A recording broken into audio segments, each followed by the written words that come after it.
Rewrite this extract at same pitch in tenor clef. Remember to include the key signature. So you're asked to write it in tenor clef. You know, we have different kinds of clef. We have the treble, the alto, and the C movable clef, where tenor and the alto falls in. So at this point, you are being asked to write it this extract in tenor clef. So now let's see how it goes. And remember, they say at same pitch. You're not just asked to write, you're being asked to write it at the same pitch. That means the same sound here should be the same where you place it here. So now let's solve it together gradually. Okay, now the first notes. Okay, I'm going to write out these notes to aid our learning. Okay, so the first note here is G. The next note is F sharp. The next is E. The next is G, E, D, C, and we have A, and we have B. Okay, so if you're still not familiar with your ledger lines, please go and learn. Okay, and remember they said remember to include the key signature, but in this case this music is on C or its relative minor, which the key signature is not needed here because the extract here had no key signature. So you are being asked to copy and paste. So let's do the copy and paste. Now this is it. Let's find out where, first of all, let's know where our middle C is on the tenor clef. Okay, so the middle C is where this connection occurs. So this is where we have our middle C on the tenor clef is on line 4. So that means this particular C, the sound of this C is going to be here.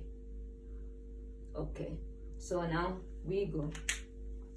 Now this is G, right? So if this fourth line is C, after C we have D space, we have E line, we have G, we have E line, we have F space, and then that means the first ledger line here is going to be G, is where we are going to get this note. Now let's do the calculation again. In tenor clef, the fourth line is the middle C. After the fourth line, middle C, we have the fifth line is E, and the first ledger line above will now be G. So this is where we get the G now. Now we are done with the G, and then the F sharp.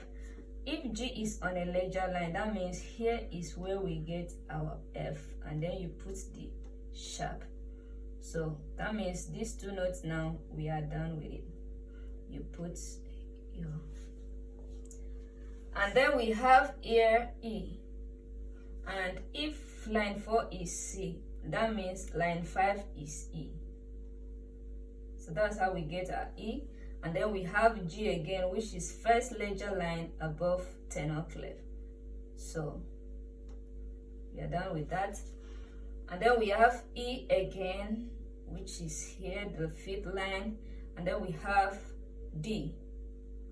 D is the fifth space in tenor clef. D is the fifth space in tenor clef. C, middle C, that will give you the same sound as the C, the first ledger line below treble clef, and the first ledger line above bass clef is line 4 in tenor clef. Okay, so we are done with this.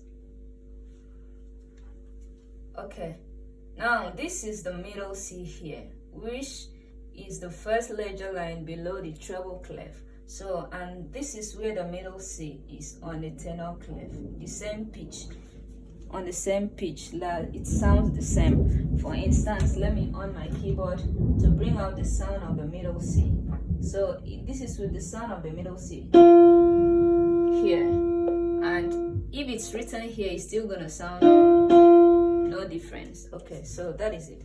Okay, so then we have A.